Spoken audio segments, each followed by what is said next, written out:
I'm Nikki Reed, and you're listening to Beyond the Plate with Cappy.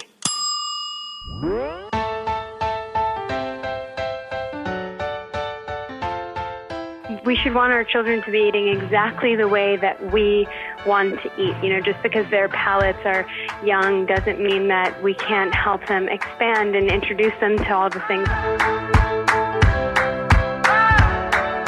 Season 3 of Beyond the Plate is presented by Martin's Famous Potato Rolls. Hey everyone, this is Cappy, and you're listening to Beyond the Plate, a podcast where I sit down with the world's culinary elite to explore their journey with food and their passion for giving back. Every episode we share inspiring stories of what it means to be in today's hospitality industry. This season we welcome a group of celebrities that have a connection to the world of food.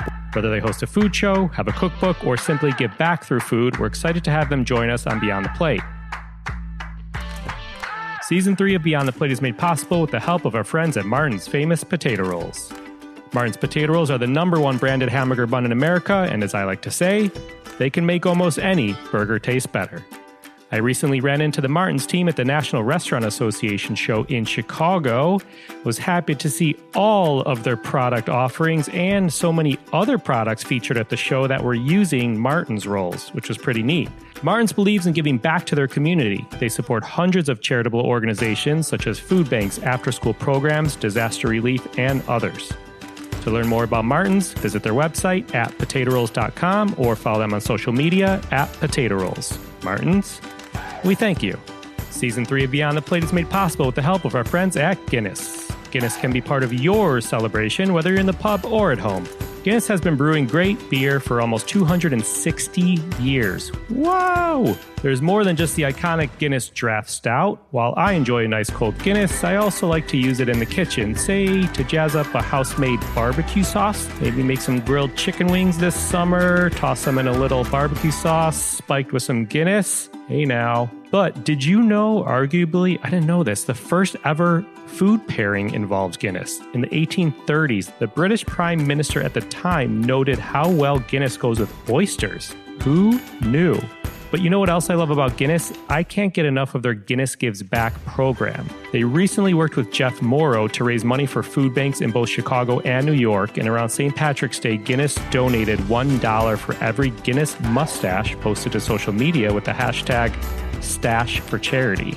The Guinness Gives Back Fund supports nonprofits that contribute to the common good in our communities. The Guinness Gives Back Fund is a corporate donor-advised fund administered by Fairfield County's Community Foundation. The fund's mission is to support local charitable organizations, which are classified under Section 501c3 of the Internal Revenue Code, that are aligned with the corporate focus areas of Diageo North America, Inc. To learn more about Guinness, visit their website, Guinness.com, or check them out on social media at Guinness US. Guinness, we thank you. Okie dokie, back to it. For this episode, we sat with Nikki Reed.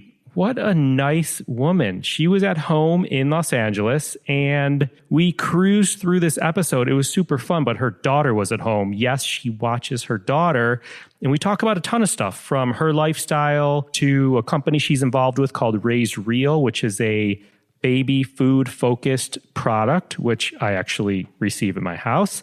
We talk about the Ian Somerhalder Foundation, Ian Somerhalder, her husband, and they have a foundation together which does incredible things. But let me tell you about the more formal stuff. And bear with me, because she has 19 jobs and sleeps like 30 seconds a night. Nikki Reed stormed the industry with her award-winning 2003 breakout role in 13, which she received wide critical acclaim, including an Independent Spirit Award for Best Debut Performance and a nomination for Best First Screenplay.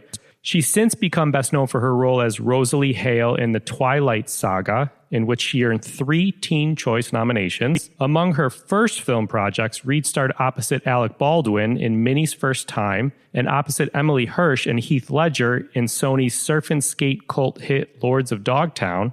She has also appeared in small screen programs such as The O.C. and as the original American flag maker Betsy Ross on Fox's historical fantasy television series Sleepy Hollow. She's recognized as an entrepreneur. She created the socially conscious lifestyle company By You with Love in 2017. This was born out of the lack of sustainable and natural options and supports local craftsmen, artisans, and ethical factories. Reed is also a distinguished animal rights activist, primarily focusing on dogs, rescues, and shelters. She works with mentoring programs focused on the education of disadvantaged youth. She's an ambassador for the Humane Society of the United States and won the 2014 Compassion Award for the ASPCA. She's a director of the Ian Somerhalder Foundation and has helped to provide well over 200 grants to families who cannot cover the cost of surgeries for their animals. Whoa! As if that wasn't enough, she's also a founding member of Thrive Market, a groundbreaking online store with a mission to make healthy living easy and affordable for American families. Busy much? I will stop here, but please enjoy this conversation as we go beyond the plate with Nikki Reed. I'm going to jump right in because, well, first, yeah. So on the mom front, I'm loving your Instagram. I definitely went down one of those Instagram rabbit holes where I'm like, I've been on her page for way too long right now. And you have like this massive, awesome following. And I saw you recently did this Mother's Day post, right? This powerful quote, quite frankly, of yourself pregnant. And you were like, being a mama is my favorite thing in the world. What was the motivation behind that? Oh, that's so sweet of you to say. First of all, I feel so lucky that I'm on this journey at a time where I feel women have not only been, like feeling more comfortable, but feeling really supported in this community, supported and encouraged to, talk about things and show their body and feel the pride that I think we all internally feel from being pregnant and being on this journey, but now feeling like we can express that in a more outward way. And, Instagram is such an interesting thing, right? Because there's the juggle between sharing things that are honest and true and personal, and then, not exposing too much of your everyday life. And how do you be personal and impersonal at the same time and have an impact and be, honest and vulnerable, yet, keep a boundary. And so that's like the juggle of social media, and I am innately very private. My Instagram feels very personal because I do share on personal topics, but if you actually kind of comb through it, you'll see that my home life is not in there, and I'm not posting my daily life. I post things that I feel could potentially be impactful because I've learned something on my journey that impacted me, and so I want to share. But I am still very private, even with those personal posts. I feel like I've been really inspired by the mom community, the global mom community, and I just want to hopefully allow other moms to feel like they can share part of their journey as well. Yeah, well, I think they do. And I think as much as you've been inspired, you're inspiring to them. And I'm a dad, and I'm kind of inspired by it, just watching my wife go through it all. So thank you. Oh, thanks. That's so cool. That's awesome. And I'm sure your wife is amazing. She is. If you have 8-month-old twins, then she's amazing. Yeah, right? I know. So you're from LA. Did where you grew up or how you grew up impact your relationship with food at all, like as a kid? Or did your upbringing revolve around food at all? It's interesting you say that because as an adult, I do feel like living in Los Angeles, as my palate has expanded, I've recognized that the palate of the city is pretty wide, so we have access to a wide variety of foods, but also, we're on the coast. So there's a lot of, I think, forward-thinking people that exist here. And I think a lot of the parts of the country that maybe were introduced to the concept of like plant-based living or words like vegan or pescatarian or dairy-free or lactose intolerant or any of those things that I think maybe took a second to kind of trickle into the rest of the country, we were definitely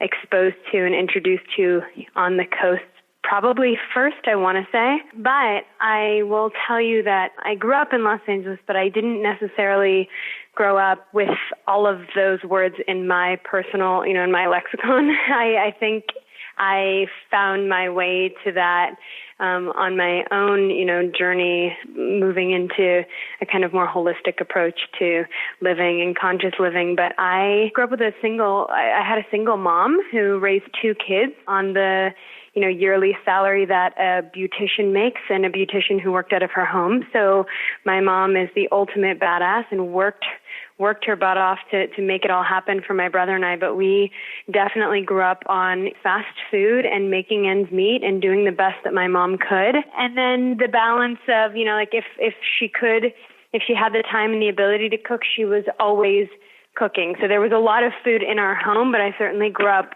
kind of making ends meet how we could. Totally. And then I read you moved out of your house early. You were 14 or something, which is young. What was your relationship with food then? Yeah,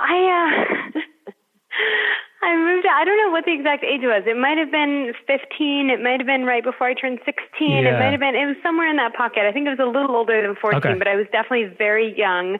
I was super independent and really sure of myself. And my God, I look back at my 15-year-old self and now I think those 3 extra years at home would have been so glorious. Right. What was I thinking?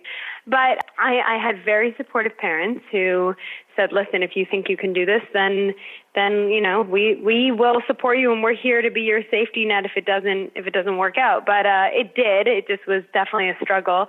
And again, at that age, I think I had $700 in my bank account when I moved out. So it's not like I was some crazy rich childhood actress who was moving into a mansion. I moved into a very tiny, 550 square foot studio little box in the middle of Los Angeles in a very sketchy neighborhood. And I remember just thinking wow, what a choice I've made. And I was still at a stage then where I was kind of making ends meet. And, you can see physically, this is a funny thing to say, and it sounds like a really superficial thing to say, but I urge you to think differently. You can tell physically in the way that I look on the outside what I was putting in my body on the inside. You can literally see it over the course of time because, I was in the public eye at the time. And I look back at photos of myself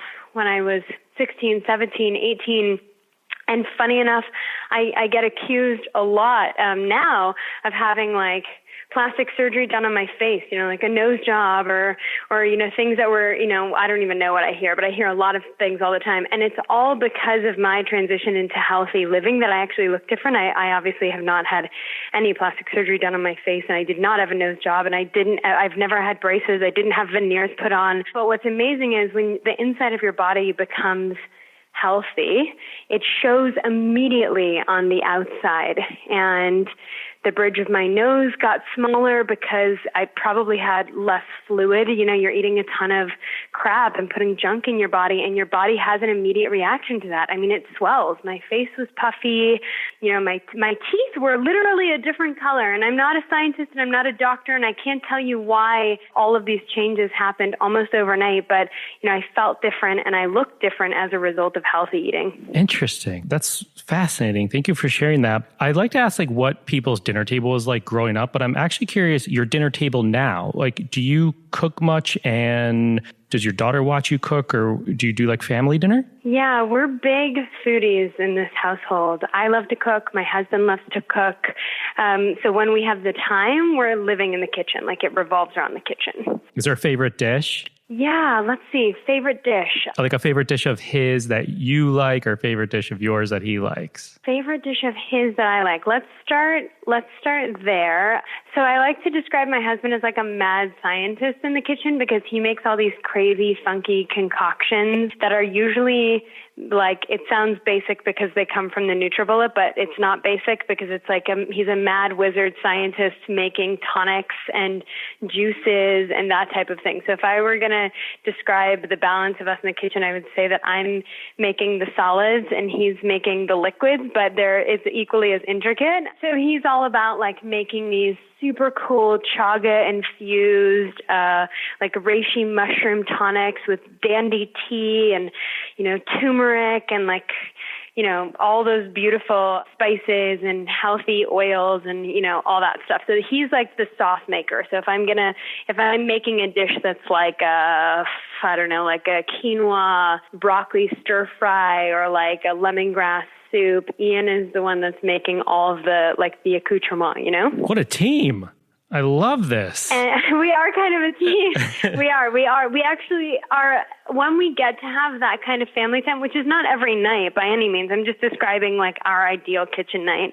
When we get to do that, it's our favorite place to be. We love being in the kitchen. Music is playing. We have a record player. I'm making tea. He's drinking wine. It's very fun.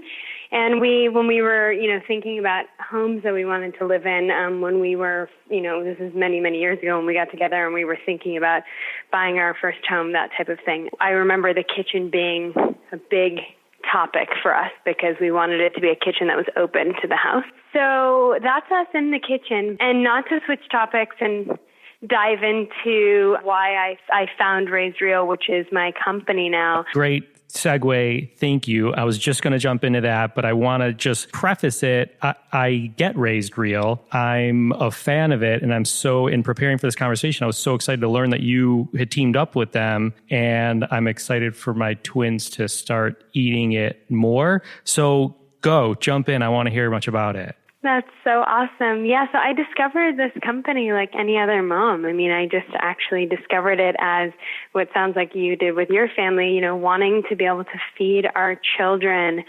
healthy alternatives to what you typically see, for children, which is everything coming in plastic, everything coming with preservatives. Moms and dads feel like if they need something quick, easy on the go, then they've got to settle for something that's either A, bland, or B, filled with citric acid, or, whatever else that has a shelf life. And I just described our kitchen life. We are very conscious eaters, especially at this stage in my life and in my husband's life. We're very conscious eaters, conscious for our bodies and the planet, the interconnectedness of all of it. And I think for our child and future children, that was always really important. But, I run a company full-time that I founded myself, and I have my hands in 2 other companies, I would say in a more part-time position, but I'm still working 15-plus hour days every day, including weekends, because that is what all of us young entrepreneurs are doing. So I don't always have time to make the kind of meal that I would want to eat for myself, for my child. And that's the idea, is like, why would we should want our children to be eating exactly the way that we want to eat. Just because their palates are young doesn't mean that we can't help them expand and introduce them to all the things I was saying earlier, the turmerics and the sashayinki oils and the coconut oils and the all those things are really amazing for children as well. And so when I did a Google search and then found that this actually existed and that they were whole foods and organic foods and GMO-free foods and all the things that we already shop for ourselves, I was like, oh my God, this is a match made in heaven. We have to try this for our daughter. And, the relationship with the company unfolded, and then I became an advisor, and now I'm very hands-on. I mean, we're going through everything from product development to packaging to testing things on different demographics, and not testing. That sounds weird when you're talking about food. I mean, totally. Testing, obviously, like rounds of packaging and things.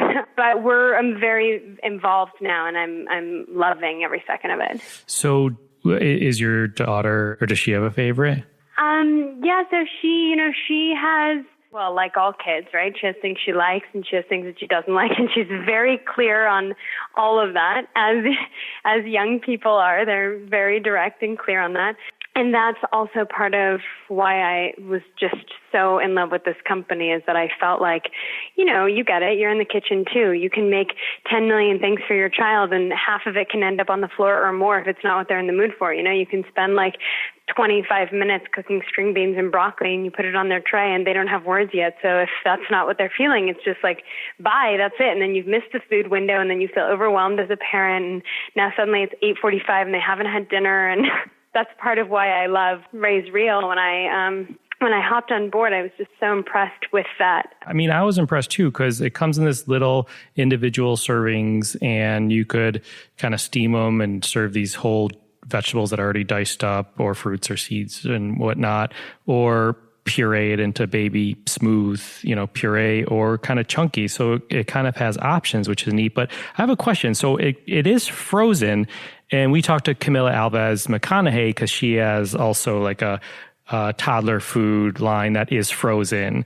And I'm curious your points of view on frozen. We had a discussion because nowadays frozen is actually really good quality. As you mentioned, you're almost like saving waste of produce, right? You guys are working on like food waste related things in a way. Yeah, so flash frozen foods are wonderful because they're super nutrient dense. And you can freeze them in a state. Raw food obviously is so wonderful for the body before we cook every single, aspect of the food out of it. And flash freezing food gives you that same kind of approach to how you absorb your food. And so that's one of the things that I love about this. And also, food waste is a huge deal, especially in this country, but obviously globally there are some issues there as well. And we need to be talking about this. We've been conditioned as a society to turn our noses up at anything in the produce aisle of a grocery store that doesn't look perfectly round, perfectly shiny, perfectly red, perfectly bright, perfectly vibrant.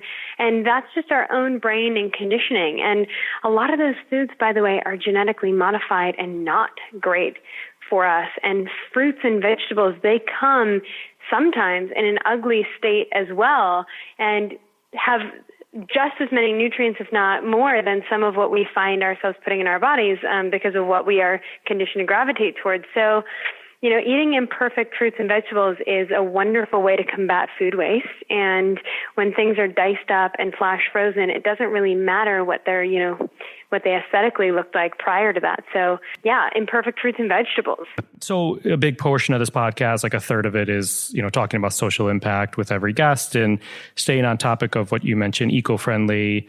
You're very active in Ian Somerhalder Foundation, which is incredible work. But I know you go across the board with animal activism and you've done work in schools. So can you touch on like mission and work of the foundation or just social impact overall with what you do? Sure. I would say that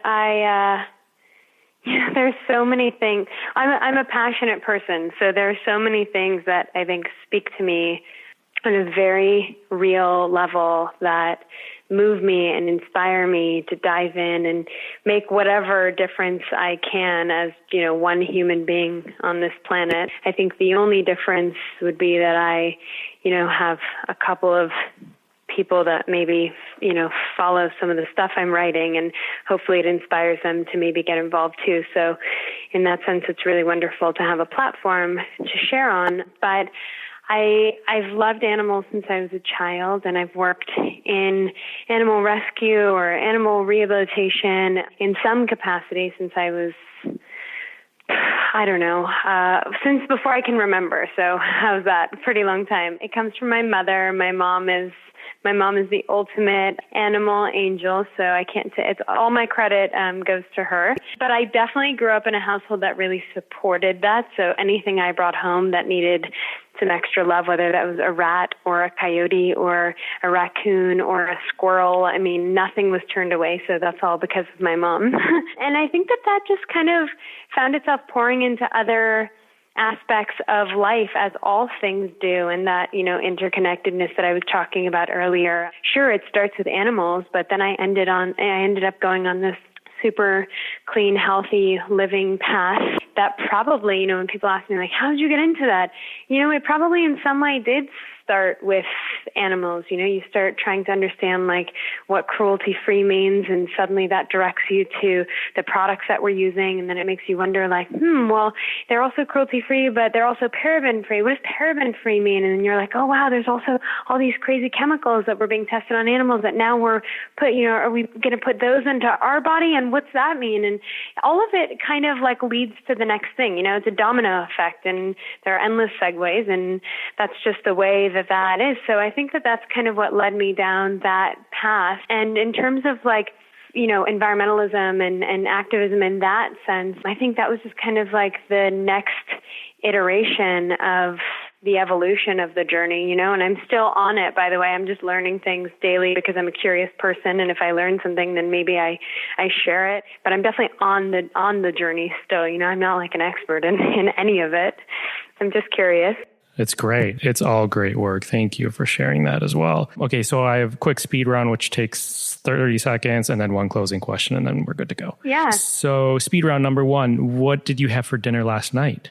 Oh, God. Last night was one of those nights where I worked super late and super hard and found myself forgetting to have dinner, so I'm embarrassed to tell you what I had. I ate granola. Well, I'm not so embarrassed. I did make I made cashew milk, which I now make in this thing called the Soya Bella, which I'm not going to plug that, but I'm just going to tell you it's the most incredible device that's ever existed in the world for anybody who makes their own nut milks, because it takes 30 seconds or less. Wow. But I ate granola. Yum. Name a smell in the kitchen that you love. Palo Santo. That's what we're burning in our kitchen at all times. Nice. Name a smell in the kitchen you hate. I hate when my husband leaves a jar of kimchi open, although I love eating kimchi, but I hate walking into the kitchen and being like, why is there kimchi? It smells like farts everywhere. Amazing. But I like eating it. Yeah, totally. What makes you happy in the kitchen? Music. Nice. Second in a row of music. I like that. What was the last thing you ordered for delivery? I don't get delivery. How about a favorite restaurant in LA? There's a really great place in Venice called Plant Food Wine that I love. It's hard to find places that are plant-based, and I'm not entirely plant-based, by the way. I'm about probably 90% plant-based, but that's how we eat majority in our life. So it's hard to find places that are plant-based that also have a very cool, hip, like romantic, awesome vibe. And one of the things I love about that place is that they also offer food, like cooking classes on their top level. So if you love anything, you can also learn how to cook it. I love that. Very cool. And then in closing, what should people know about Nikki Reed that they may not? Oh, gosh. That I'm extra goofy, and I don't know, that I sleep 3.5 hours a night, and I love to watch the sun come up in the morning, but not because I've stayed up all night. And that in another life, I'm a farmer. Amazing. I love that. Nikki, I know it's quick, but thank you so much for taking the time. I'm super excited to share this to all the listeners. Keep doing the amazing work you do. Try and get a little bit of rest and keep trucking. You're so awesome. Thank you so very much for taking the time, and you're wonderful. Thank you. Talk to you soon. Okay. Bye. Bye. Quote, "Food waste is a huge deal, especially in this country, but obviously globally as well. We've been conditioned as a society to turn our noses up at anything in the produce aisle of a grocery store that doesn't look perfectly round, perfectly shiny, perfectly red, perfectly bright, perfectly vibrant. Fruits and vegetables sometimes come in an ugly state as well and have just as many nutrients, if not more. Eating imperfect fruits and vegetables is a wonderful way to combat food waste." Thanks again to Nikki Reed. Find her on Instagram at Nikki Reed. Join us next week when Beyond the Plate presents Just the Plate, a short segment where our guests describe a dish or a recipe that is meaningful to them. Find me and keep up to date with this podcast across all social media platforms at On Cappy's Plate, or go to BeyondThePlatePodcast.com. Beyond the Plate is on Twitter at BT Plate Podcast and Facebook. This episode was produced by myself along with Ian Cohen, Joel Yeaton, and Sean Petrosian. Thank you to Andrew Glatt. And thank you to Jeff Goldford. Our music has been composed by him. Find him at iGoldford. As always, a special shout out to my wife, Katie. Please rate, review, and or subscribe to this podcast on your listening site of choice. Thank you for listening to Beyond the Plate. I'm Cappy, and remember, there are never too many cooks in the kitchen.